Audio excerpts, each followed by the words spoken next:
ನಮಸ್ಕಾರ. Prajakiya Srinivas Belur. Welcome to Prajakiya news. ಸ್ನೇಹಿತರೆ, ರಾಷ್ಟ್ರದಲ್ಲೇ ಅತ್ಯಂತ ದುಬಾರಿ ಉಪಚುನಾವಣೆ ಚನ್ನಪಟ್ಟಣ ಚುನಾವಣೆ. ಜಿದ್ದಿನ ಕ್ಷೇತ್ರ, ಪ್ರತಿಷ್ಠೆಯ ಕಣಕ್ಕಿಟ್ಟಂತ ಕ್ಷೇತ್ರ ಹಾಗೂ ಅತ್ಯಂತ ಶಾಂತಯುತವಾಗಿ ನಡೆದಂಥ ಚುನಾವಣಾ ಕ್ಷೇತ್ರ. ಸ್ನೇಹಿತರೆ, ಪ್ರಜಾಪ್ರಭುತ್ವದ ಹಬ್ಬ ಮುಗಿಯಿತು. ಈಗ 23ನೇ ತಾರೀಕು ಫಲಿತಾಂಶ, ಇನ್ನು 4 ದಿನ ಬಾಕಿ. ಇದರ ಮಧ್ಯೆ ಬಹಳಷ್ಟು ಲೇಟೆಸ್ಟ್ ನ್ಯೂಸ್ಗಳು ಪಾಸ್ ಆಗ್ತಾ ಇದೆ. ಅದರಲ್ಲಿ ಒಂದು ಲೇಟೆಸ್ಟ್ ನ್ಯೂಸ್ ಏನಪ್ಪಾ ಅಂತ ಹೇಳಿದ್ರೆ, ಸಿಪಿವೈ ಗೆದ್ದರೆ ಸಚಿವರು ಸೋತರೆ ಬಿಜೆಪಿಗೆ. ಇದು ಇವತ್ತಿನ ನಿಖರವಾದ, ನಿಷ್ಠೂರವಾದ, ಪ್ರಾಮಾಣಿಕ ಲೇಟೆಸ್ಟ್ ನ್ಯೂಸ್. ಈ ವಿಚಾರ ನಿಮಗೆ ಇಷ್ಟ ಆದರೆ ಒಂದು ಲೈಕ್ ಮಾಡಿ, ಹಾಗೂ ದಯಮಾಡಿ ನನ್ನ ಯೂಟ್ಯೂಬ್ ಚಾನಲ್ಗೆ ಸಬ್ಸ್ಕ್ರೈಬ್ ಆಗಿ, ಹಾಗೂ ವಿಚಾರ ಸತ್ಯ ಗೊತ್ತಾಗಬೇಕು ಅಂತಂದರೆ ವಿಡಿಯೋವನ್ನು ಸಂಪೂರ್ಣವಾಗಿ ನೋಡಿ. ಸ್ನೇಹಿತರೆ, ನಾನು ಈ ವಿಚಾರವನ್ನು ಬಹಳ ಆಳವಾಗಿ, ಗಂಭೀರವಾಗಿ, ಕೂಲಂಕುಷವಾಗಿ ಪರಿಶೀಲಿಸಿದಾಗ ನನಗೆ ತಿಳಿದು ಬಂದಂಥ ಸತ್ಯ ಏನಪ್ಪ ಅಂತ ಹೇಳಿದರೆ, ಸ್ನೇಹಿತರೆ, ಕೇಳಿ ಸಿ ಪಿ ಯೋಗೇಶ್ವರ್ ಬಹಳ ಚನ್ನಪಟ್ಟಣದಲ್ಲಿ ಒಬ್ಬ ಬಲಾಢ್ಯ ಜನಪ್ರಿಯ ನಾಯಕ. ಇವರು 9 ಬಾರಿ ಚುನಾವಣೆಗೆ ಸ್ಪರ್ಧಿಸಿದ್ದಾರೆ. ಕಾಂಗ್ರೆಸ್ ಇಂದ, ಇಂಡಿಪೆಂಡೆಂಟ್ ಆಗಿ, ಬಿಜೆಪಿಯಿಂದ, ಈಗ ಮತ್ತೆ ಕಾಂಗ್ರೆಸ್ ಇಂದ. ಸ್ನೇಹಿತರೆ, ಇವರ ವಿರುದ್ಧವಾಗಿ ಅಂದರೆ NDA ಅಭ್ಯರ್ಥಿಯಾಗಿ ಸ್ಪರ್ಧಿಸಿರೋದು ರಾಷ್ಟ್ರದ ಮಾಜಿ ಪ್ರಧಾನಮಂತ್ರಿಗಳು, ಕರ್ನಾಟಕದ ಏಕೈಕ ಮಾಜಿ ಪ್ರಧಾನಮಂತ್ರಿಗಳು, ಹಾಗೂ ಕರ್ನಾಟಕ ರಾಜ್ಯದ 2 ಬಾರಿ ಮುಖ್ಯಮಂತ್ರಿಯಾದ HD ಕುಮಾರಸ್ವಾಮಿಯವರು, ಕೇಂದ್ರದಲ್ಲಿ ಉಕ್ಕು ಮತ್ತು ಕೈಗಾರಿಕಾ ಸಚಿವರು. ಅವರ ಮಗ ನಿಖಿಲ್ ಕುಮಾರಸ್ವಾಮಿ. ಅತಿರಥ ಮಹಾರಥರನ್ನೇ ಈಗ ಸಿಪಿವೈ ಎದುರಿಸಬೇಕು. ಸ್ನೇಹಿತರೆ, ಈ ಒಂದು ಚುನಾವಣೆಯಲ್ಲಿ ಅಂದರೆ ಕುರುಕ್ಷೇತ್ರದಲ್ಲಿ ಸಿಪಿವೈ ಗೆದ್ದರೆ ಇದು ಅದ್ಭುತವಾದ ಗೆಲುವು, ವರ್ಣಿಸಲಿಕ್ಕೆ ಅಸದಳವಾದ ಗೆಲುವು. ಗೆದ್ದರೆ ಇನ್ನೇನು ಕೆಲವೇ ದಿನಗಳಲ್ಲಿ ಸಚಿವ ಸಂಪುಟ ವಿಸ್ತರಣೆ ಆಗುತ್ತೆ. ಆಗ 100% ಸಚಿವ ಸ್ಥಾನ ಗ್ಯಾರಂಟಿ. ಇದು 6ನೇ ಗ್ಯಾರಂಟಿ. ಸ್ನೇಹಿತರೆ, ಸೋತರೆ ಇದು ಬಹಳ ವಿಶೇಷವಾದ ವಿಚಾರ. ಸೋತರೆ ಚುನಾವಣೆಯಾದ 6ನೇ ದಿನ ಸುದ್ದಿಗೋಷ್ಠಿಯಲ್ಲಿ ಸಿಪಿವೈ ಒಂದು ಮಾತನ್ನು ಹೇಳಿದರು. ದೇವೇಗೌಡರು ಒಕ್ಕಲಿಗರ ಭೀಷ್ಮ ಅಂದರು, ದೈತ್ಯ ನಾಯಕ ಅಂದರು. ಕುಮಾರಸ್ವಾಮಿ ಒಕ್ಕಲಿಗರ ನಾಯಕ ಅಂದರು, ಜನಮೆಚ್ಚಿದ ನಾಯಕ ಅಂದರು, ದೈತ್ಯ ನಾಯಕ ಅಂದರು. ಅಂತ ಒಂದು ಪ್ರತಿಷ್ಠಿತ ಕುಟುಂಬದ ವಿರುದ್ಧ ನಾನು ಸೆಣಸಾಡಿದ್ದೀನಿ, ಹಾಗೂ ರಿಸಲ್ಟ್ ಕೂದಲೆಳೆಯ ಅಂತರದಲ್ಲಿರುತ್ತೆ ಅಂದ್ರು. ಮತ್ತೆ ಇನ್ನೊಂದು ಮಾತನ್ನು ಹೇಳಿದ್ರು.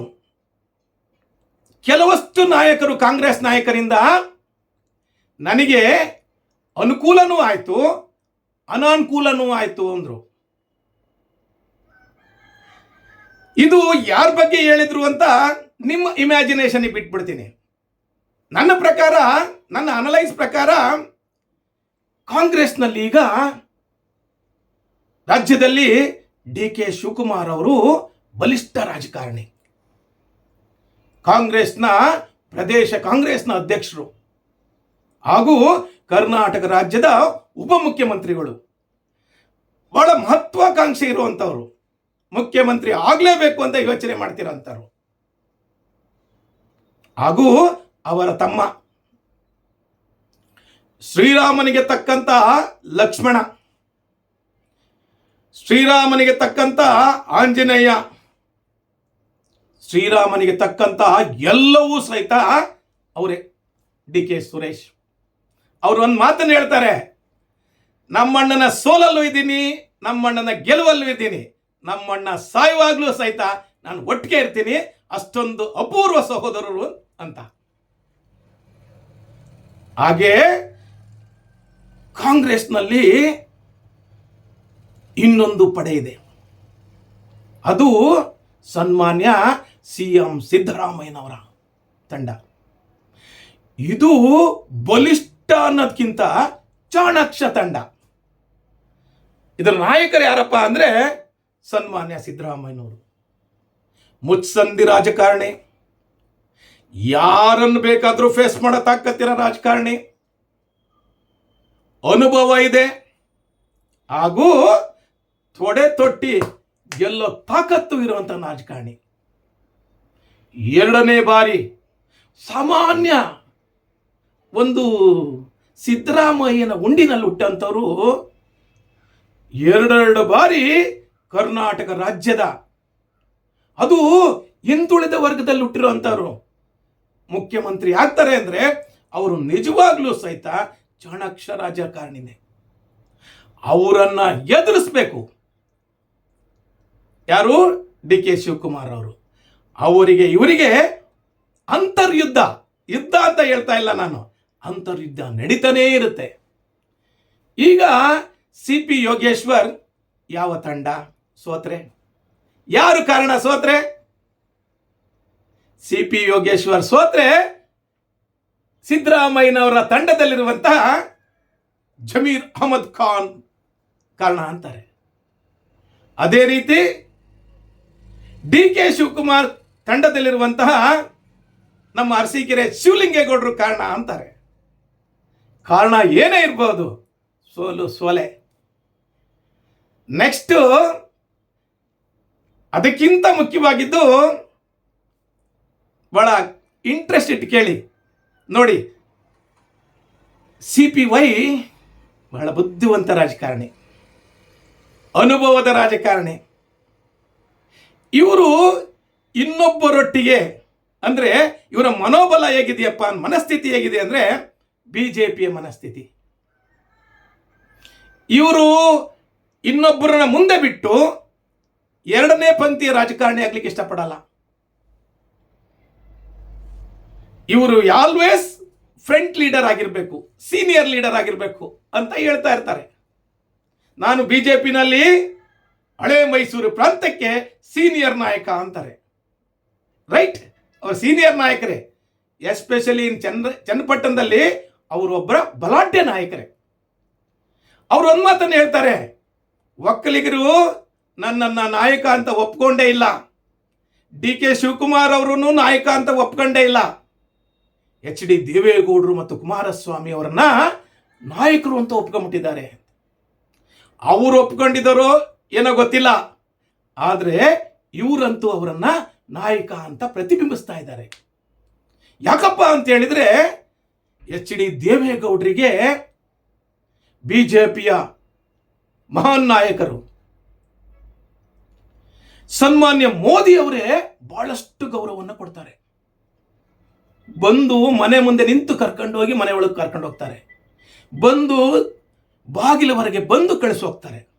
ಅದೇ ರೀತಿ ರಾಜ್ಯದ ಯಾವ ಬಿಜೆಪಿ ನಾಯಕರಿಗೂ ಸಹಿತ ಸಮಯ ಕೊಡಲಿಲ್ಲ ಅಂದ್ರೂ ಸಹಿತ ಹೈಕಮಾಂಡ್ HD ಕುಮಾರಸ್ವಾಮಿ ಅವರಿಗೆ ಸಮಯ ಕೊಡುತ್ತೆ, ಅವರು ಹೇಳಿದ್ದನ್ನ ಪಾಲಿಸುತ್ತೆ. ನನ್ನ ಪ್ರಕಾರ ಅಥವಾ ಬಹಳಷ್ಟು ನಾಯಕರ ಬಿಜೆಪಿ ನಾಯಕರ ಪ್ರಕಾರ ಈಗ ಬಿಜೆಪಿಗೆ ಸನ್ಮಾನ್ಯ HD ಕುಮಾರಸ್ವಾಮಿ ಅವರೇ ಪ್ರಶ್ನಾತೀತ ನಾಯಕ, ಯಡಿಯೂರಪ್ಪರನ್ನ ಬಿಟ್ರೆ. ಇದ್ರ ಎಲ್ಲದರ ಅರಿವು CPyಗಿದೆ. ಹಾಗೂ ಇನ್ನೊಂದು ಅವರಿಗೆ ಅವಕಾಶ ಏನಪ್ಪಾ ಅಂದ್ರೆ, ಈಗ MLCಗೆ ರಾಜೀನಾಮೆ ಕೊಟ್ಟಿದ್ದಾರೆ. ಆ MLCಯನ್ನ 100% HD ಕುಮಾರಸ್ವಾಮಿ ಅವರು ಮತ್ತೆ ಮಾಡಿಸ್ಕೊಡ್ತಾರೆ. ಮತ್ತೆ ಬಿಜೆಪಿಗೆ ಬಂದ್ರೆ ಮತ್ತೆ MLC ಆಗ್ಲಿಕ್ಕೆ ಅವಕಾಶ ಇದೆ. ಈ ಎಲ್ಲ ವಸ್ತುಸ್ಥಿತಿಯನ್ನ ನಾನು ಅನಲೈಸ್ ಮಾಡಿದಾಗ ನನಗೆ ತಿಳಿದು ಬಂದ ಸತ್ಯ ಏನಪ್ಪಾ ಅಂತ ಹೇಳಿದ್ರೆ, CPy ಗೆದ್ದರೆ ಸಚಿವರು ಗೂಟದ ಕಾರು, ಸೋತರೆ ಬಿಜೆಪಿ MLC. ಈ ವಿಚಾರ ನಿಮಗೆ ಸತ್ಯ ಅನಿಸಿದ್ರೆ, ನಿಖರವಾಗಿದೆ ಅಂದರೆ, ಪ್ರಾಮಾಣಿಕವಾಗಿದೆ ಅಂದರೆ ಒಂದು ಲೈಕ್ ಕೊಡಿ. ಹಾಗೂ ದಯಮಾಡಿ ನನ್ನ ಯೂಟ್ಯೂಬ್ ಚಾನಲ್ಗೆ ಸಬ್ಸ್ಕ್ರೈಬ್ ಆಗಿ ಈ ವಿಚಾರವನ್ನು ನಿಮ್ಮ ಸ್ನೇಹಿತರಿಗೆ ತಿಳಿಸಿ. ನನ್ನ ಈ ವಿಡಿಯೋ ನೋಡಿದ್ದಕ್ಕೆ ನಿಮಗೆಲ್ಲರಿಗೂ ಶರಣಾರ್ಥಿ. Thank you very much.